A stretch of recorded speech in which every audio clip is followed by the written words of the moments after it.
হতাশা মাদক দিয়ে দূর হয় না। হতাশা দূর হবে, বলে দিব, তিনটা জিনিস, মাত্র তিনটা। কয়টা ভাই? এক, 5 ওয়াক্ত নামাজ। এক কি? নামাজে আপনি অজু করে সিজদা দেন, ইনশাল্লাহ আপনার মনে প্রশান্তি না আসলে আমাকে এসে বলেন যে আসেন। চোখের পানি, মনের আবেগ যা আছে আপনার ভিতরে, কষ্ট, দুঃখ, যন্ত্রণা, সব আল্লাহকে ঢেলে দিবেন ইনশাল্লাহ। নিজের আবেগ ধরে রাখবেন এখানে, আপনি আল্লাহর জন্য ঢেলে দিবেন। মানুষকে আবেগ দেখে কি লাভ? মানুষ আপনার চোখের পানির মর্ম বুঝবে? মানুষ কি মানুষের চোখের পানির মর্ম বুঝে? আপনার পিতা যদি মারা যায়, আমার কাছে এসে দোয়া চান, কান্নাকাটি করে, আমি দোয়া করতে পারবো, কিন্তু আমি কিন্তু আপনার ফিলিংসটা বুঝতে পারবো না। আপনার অনুভূতি কে বুঝতে পারবেন? আল্লাহ পাক আপনার ঘাড়ের রগের চেয়েও কাছে আছে। সুবহান সুবহান, আল্লাহ পাক ঘাড়ের রগের চেয়ে কাছে আছে।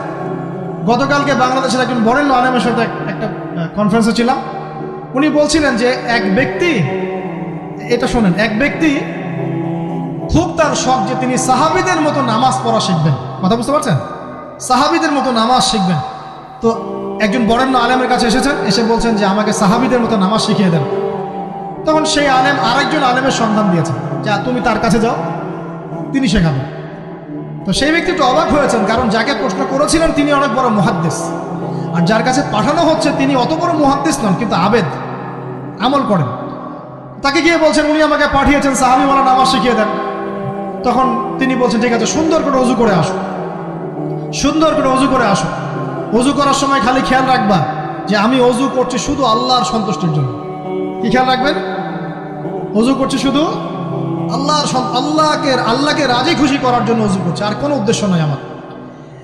অজু করতে যাচ্ছে, তিনি আবার বলছেন দাঁড়াও, শুধু আল্লাহকে রাজি খুশি করার জন্য অজু করো। আবার শুরু করছেন, আবার বলছেন শোনো, শুধু আল্লাহকে রাজি খুশি করার জন্য অজু করো। এভাবে বলতেই আছেন, নামাজে দাঁড়িয়েছেন, দাঁড়ানোর আগে বলছেন শোনো, শুধু আল্লাহকে রাজি খুশি করার জন্য নামাজ পড়ো। বলতেই আছেন। এক পর্যায়ে সে ব্যক্তি নামাজ শুরু করলো, নামাজে মনোযোগ এদিক ওদিকে যায়, আর তার মাথায় এটা আসে, এই শুধু আল্লাহকে রাজি খুশি করার জন্য আমাকে নামাজ পড়তে হবে, শুধু আল্লাহকে রাজি খুশি করার জন্য নামাজ পড়তে হবে। এই চিন্তা তার মনের মধ্যে ঘুরপাক খাচ্ছে। এভাবে নামাজটা সে শেষ করেছে। শেষ করে চিন্তা করছে যে নামাজ তো পুরোপুরি মনোযোগ দিতে পারলাম না, বারবার মাথার মধ্যে এরকম চিন্তা আসছে, আল্লাহ আমাকে তো মাফ করে দাও, নামাজটা আমার মনে হলো না ঠিক মতো। তখন সে ফিরে এসে তার সে ওস্তাদকে বলছেন আমার তো নামাজ এরকম করে পড়লাম, কিন্তু শেষমেশ মনে হলো যে নামাজটা হয়তো কবুল হয় নাই, আল্লাহর কাছে খুব মাফ চাইলাম, আল্লাহ আমাকে মাফ করে দাও, নামাজটা মনে হলো না। তখন সেই যে প্রথম ব্যক্তি যিনি পাঠিয়েছেন তিনি বলছেন এটাই হলো সাহাবীওয়ালা নামাজ। তারা আল্লাহকে রাজি খুশি করার জন্য নামাজ পড়তেন, নামাজ শেষ করে আল্লাহর কাছে ইস্তেগফার করতেন, আল্লাহ কিছুই হলো না, কিছুই হলো। আমার কথা কি বুঝতে পারছেন? অতএব আল্লাহকে রাজি খুশি করার জন্য আপনি আপনার আবেগ, আপনার ইবাদত সব ফেলে দিবেন, অন্য কারো কাছে কিছু পাওয়ার আশা করবেন। আমাকে আল্লাহ পাঠিয়েছেন দুনিয়াতে নামাজ পড়তে, রোজা রাখতে, দিনের প্রচার করতে, দিনের জ্ঞান অর্জন করতে, এই তো। তা আমি একজন মেয়ের জন্য জীবন নষ্ট করে দিব কেন? আমি তাহলে আল্লাহর কাছে কি মুখ দেখাবো, আর নবীর কাছে কি মুখ দেখাবো? ওখানে গিয়ে বলবো আল্লাহ আমি আমার অমুক প্রেমিকার জন্য আশেক হয়ে একদম জীবন দিয়ে দিয়েছি, আত্মহত্যা করেছি। গেছে ভাই, যাইতে দেন। যে ব্যক্তি আপনার অবস্থানকে মূল্যায়ন করে নাই, সে আপনার যোগ্য ছিল না। এখন আপনি কি করবেন? নিজের অবস্থান উন্নত করেন, আপনার পিছনে লাইন ধরে ঘুরবে ইনশাআল্লাহ। এটাই বাস্তবতা। দুনিয়া খুব খারাপ জিনিস। মানুষের অবস্থানকে মূল্যায়ন করে, মানুষের অবস্থানকে মূল্যায়ন করে, কিন্তু আল্লাহ রাব্বুল আলামিন আপনাকে সর্বাবস্থায় ভালোবাসেন। এই যে আমরা এখন অনেক পাপ করছি না, আল্লাহ কি আমাদেরকে আযাব দিয়ে ধ্বংস করে দিয়েছেন?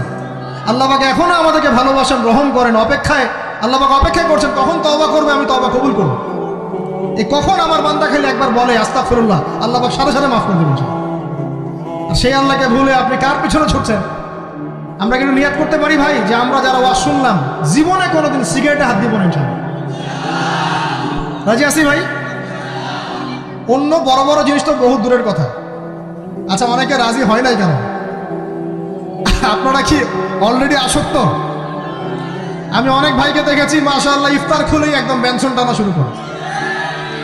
হ্যাঁ, এটা যে হারাম আপনাদের কেউ ওয়াজ করে শোনায় নাই? এটাকে কি মনে করেন আপনারা, হারাম না হালাল? কেউ বলেছে মাকরু, নাকি মাকরু ফতোয়া দিয়েছে? মাকরু শব্দের অর্থ জানেন আপনি? মাকরু শব্দের অর্থ কি শোনেন, সূরা বনী ইসরাঈল খুলবেন। কোন সূরা? সূরা বনী ইসরাঈল আল্লাহ পাক বলছেন, আমি বনু ইসরাঈলকে এই কাজগুলো করতে নিষেধ করেছেন। কোন কোন কাজ? জেনা করো না, জেনার ধার কাছে যেও না, এতিমের মাল আত্মসাৎ করো না, শিরিক করো না ইত্যাদি। যারা আলেম আছেন তারা আমার কথা বুঝবেন। এই কাজগুলোর পরে আল্লাহ পাক বলছেন যে এই প্রত্যেকটা কাজ আল্লাহর কাছে মাকরুহ, অপছন্দ। কিসের? অপছন্দ। আর এটাকে আপনি সহজ মনে করছেন? নিয়াত করি আল্লাহ পাকের সন্তুষ্টির জন্য আমরা কোনোদিনও মাদকের সাথে সম্পৃক্ত হব না ইনশাআল্লাহ। আর বিশ্বাস করেন, শুধুমাত্র মাদকদ্রব্য নিয়ন্ত্রণ অধিদপ্তর এই আইন কানুন এগুলো দিয়ে, জরিমানা দিয়ে মানুষকে মাদক ছাড়ানো যাচ্ছে না, যাবে না। কেন যাবে না এটা আপনারা খুব ভালো করেই জানেন, আমি বলতে চাচ্ছি না। অনেক সময় মাদক বিরোধী কনসার্ট করে মানুষ, মাদক বিরোধী কনসার্টে ওঠার আগে এক বোতল ডাইল খেয়ে আসে। এগুলো কি বাস্তব কথা বলছি না অবাস্তব কথা বলছি? আমাদের যুবক ভাইরা কোশ্চিন কালেও মাদকের ধার কাছে যাবেন না ইনশাআল্লাহ। একটা হাদিস খালি মনে রাখেন, একটা, এই হাদিসটা মনে রাখেন। নবী সাল্লাল্লাহু আলাইহি ওয়াসাল্লাম বলেছেন, কেউ যদি মাদকদ্রব্য সেবন করে তার 40 দিনের নামাজ কবুল হবে।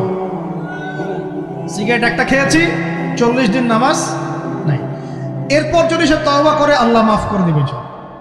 আবার যদি মাদক খায় আবার 40 দিন কবুল হবে। যদি আবার তওবা করে আল্লাহ মাফ করে দিবে।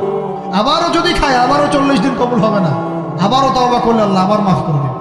চতুর্থবার সে যদি মাদক খায়, আল্লাহ রাসূল সাল্লাল্লাহু আলাইহি ওয়াসাল্লাম বলছেন, আল্লাহ পাক কিয়ামতের মাঠে তাকে তিনাতুল খাবাল পান করাবেন। কি পান করাবেন?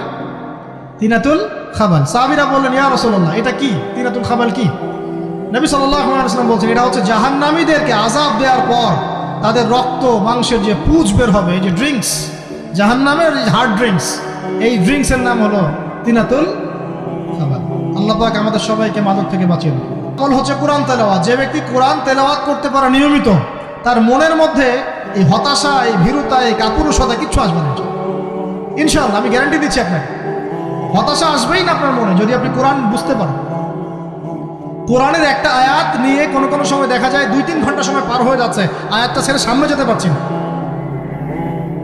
কোরআনের ভিতরে ঢুকলে আপনি দুনিয়ায় ভুলে যাবেন কি হচ্ছে আশপাশে। আমি এমন অনেক আলেমকে দেখেছি যে একটা বই, পাতলা একটা বই, আরবি বই নিয়ে পড়া শুরু করেছেন, যে ফজরের পরে জোহরের ওয়াক্ত হয়ে যাচ্ছে, বইটাই শেষ করতে পারেননি। বুঝতে পারবেন না? যখন আপনি ইলমের ভিতরে ঢুকে যাবেন, কোরআনের ভিতরে, হাদিসের ভিতরে, আপনার দুনিয়ার খেয়ালই নাই। একজন আলেম, তিনি এক রাত্রে একটা বই লিখেছিলেন, চটি বই, এক রাত্রের মধ্যে। বলা হচ্ছে, তার সম্পর্কে বলা হচ্ছে যে রাতের খাবার তাকে দেয়া হয়েছে, যে আপনি এটা খেয়ে নেন। খাবারটা পাশেই আছে, খাবারটা খাবো, এটা লিখে খাবারটা খাবো, এরকম তার চিন্তা ছিল।